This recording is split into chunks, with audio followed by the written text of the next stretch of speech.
Movie के शुरू होते ही हम एक हॉस्पिटल को देखते हैं जहाँ पर एक फादर भी मौजूद थे जिनका नाम सैंग योन था। हॉस्पिटल में फादर का बस ये काम था कि वो उन पेशेंट को चेक करे जिनकी कंडीशन ज़्यादा बुरी हो।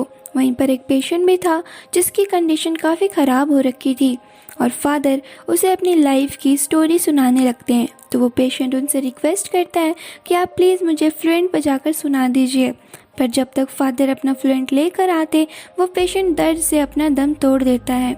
फिर फादर एक चार्टर हाउस में जाते हैं जहाँ पर एक बहुत ही ख़तरनाक किस्म के वायरस की ट्रीटमेंट के लिए टेस्ट कंडक्ट किया जा रहा था और फादर के यहाँ आने का बस ये मकसद था कि वो उस ट्रीटमेंट का भी हिस्सा बनना चाहते थे, क्योंकि फादर दिल के बहुत ही अच्छे थे और वो लोगों के लिए सिंपैथी रखते थे और उन्हें लोगों की मदद करना काफ़ी पसंद था।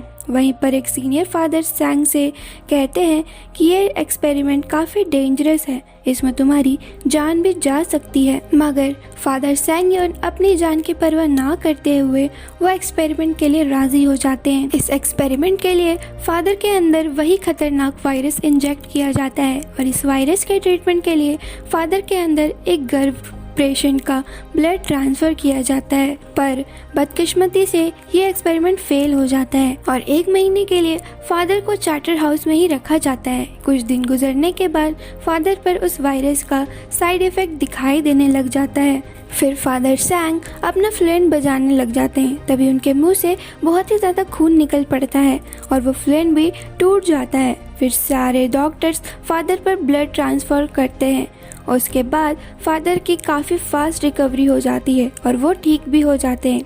और हैरानी की बात तो ये थी कि वो 1000 लोगों में से एक थे जिसकी तबीयत इतनी जल्दी ठीक हुई थी और लोग उन्हें जीनियस और खुशकिस्मत समझ रहे थे और लोगों के नज़र में उनकी रिस्पेक्ट पहले से भी कहीं ज़्यादा बढ़ गई थी। फिर फादर सैंग योन अपने सीनियर फादर से मिलते हैं जो कि चल फिर नहीं पाते थे और फिर वो एक बच्चे के बर्थडे पार्टी में जाते हैं और जादू दिखाकर बच्चे को खुश कर देते हैं। एक्चुअली वो बच्चा ब्रेन कैंसर से सफ़र कर रहा था। तभी एक लेडी वहाँ पर अचानक से आती है। वो काफ़ी घबराई हुई होती है और वो फादर से कहती है कि फादर, मेरे बेटे की तबीयत काफ़ी ख़राब है, आप प्लीज़ मेरे साथ चलिए।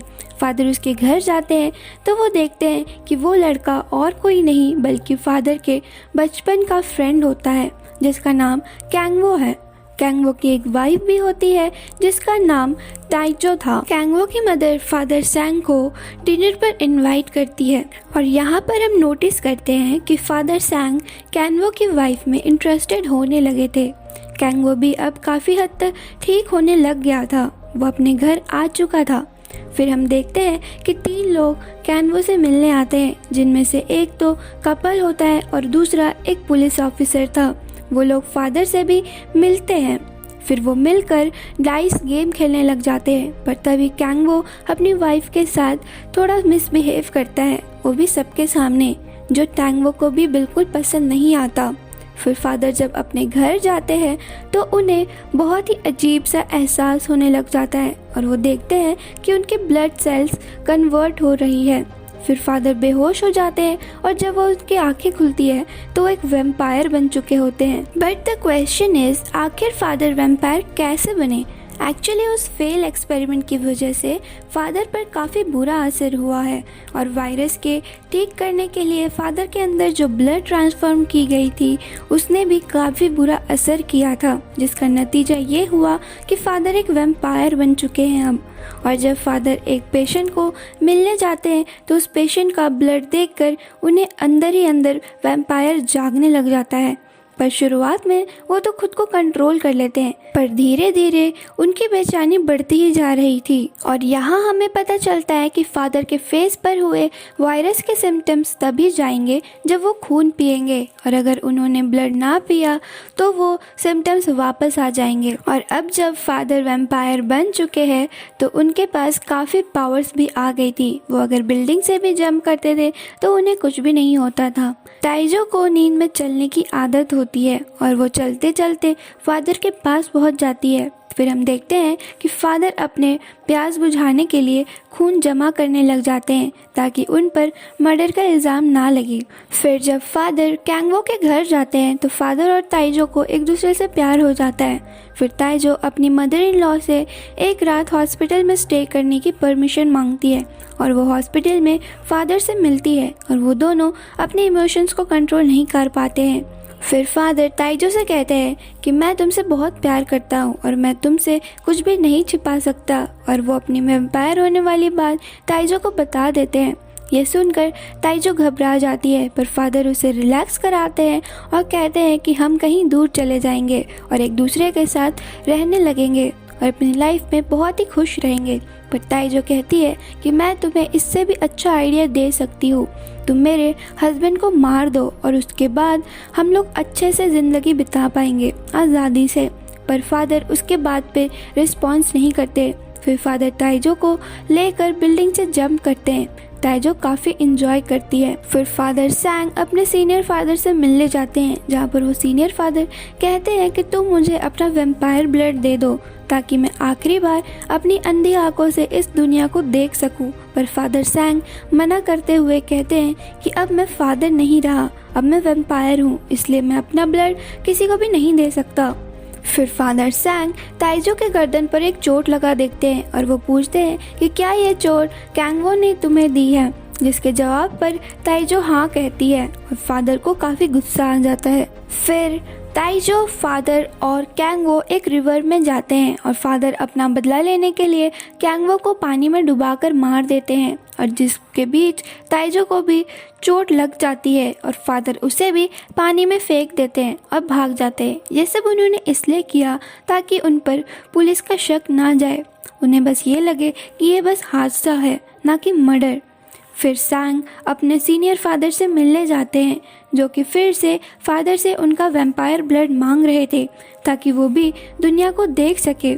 जिस पर फादर सैंग कहते हैं कि ठीक है, मैं तुम्हें ब्लड दे दूंगा, पर बदले में तुम मेरे लिए प्रे करना। और सीनियर फादर वैसा ही करते हैं। सीनियर फादर सैंग के लिए प्रे करते हैं, पर तभी उनका वायरस के सिम्टम्स बढ़ने लग जाते हैं और वो फिर से एक वैम्पायर में बदल जाते हैं और अपनी नीड पूरी करने के लिए वो सीनियर फादर को मार देते हैं। वहीं पर पुलिस उन दोनों मौत की इन्वेस्टिगेशन कर रहा होता है। कैंगवो की मदर उसके मौत के सदमे में पैरालाइज्ड हो गई थी और उनका शक फादर सैंग पर ही होता है कि उन्होंने ही कैंगवो को मारा है। वहीं पर जब ताइजो और फादर एक साथ होते हैं तो कैंगवो की सोल वहाँ पर आकर उन्हें परेशान करने लग जाती है और शराब के नशे में ताइजो के मुंह से एक सच निकल जाता है। वो कहती है कि उसके हस्बैंड ने यानी कि कैंगवो ने कभी भी उसके साथ मारपीट नहीं की, बल्कि वो तो उसके साथ काफी अच्छा बिहेव करता था। ये सब तो बस मेरा नाटक था। यह सुनकर फादर को काफी गुस्सा आ जाता है और बुरा भी लगता है कि उसने एक बेकसूर को मार दिया और वो ताइजो पर काफी ज्यादा नाराज हो जाते हैं। ताइजो उन्हें कहती है कि तुम मुझे भी मार दो और फादर उसको भी गला घोंटकर मार देते हैं और उसकी बॉडी से सारा खून पी लेते हैं। फादर काफ़ी अकेला फील कर रहे थे। फिर वो डिसाइड करते हैं कि वो ताइजो को भी एक वैम्पायर बना देंगे और वो अपनी वैम्पायर ब्लड ताइजो को पिलाते हैं और ताइजो भी अब एक वैम्पायर बन जाती है।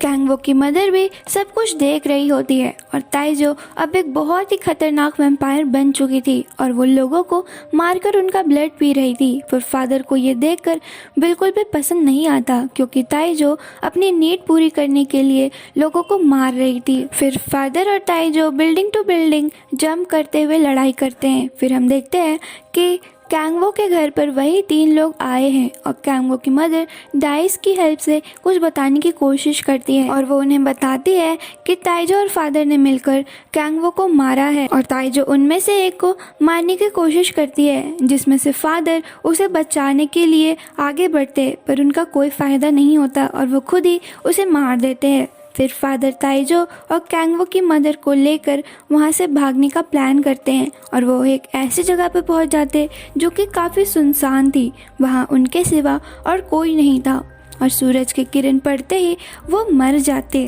और फादर इसीलिए ही उन्हें वहाँ पर लेकर गए थे। और ताइजो भी वो समझ जाती है कि सूरज की किरण पड़ते ही वो मर जाएंगे, इसलिए वो खुद को और फादर को बचाने की काफ़ी कोशिशें करती है। मगर उसकी कोई भी कोशिश काम नहीं आती और सुबह होते ही धीरे धीरे वो जलने लग जाते हैं। यह सब कैंगवो की मदर भी देख रही थी। वो काफ़ी खुश हो रही थी ये सब कुछ देख के कि वो लोग जलकर मर रहे हैं और उन दोनों के जलकर ख़त्म होते ही ये मूवी भी ख़त्म हो जाती है। आई होप आपको मूवी अच्छी लगी हो। Thank you.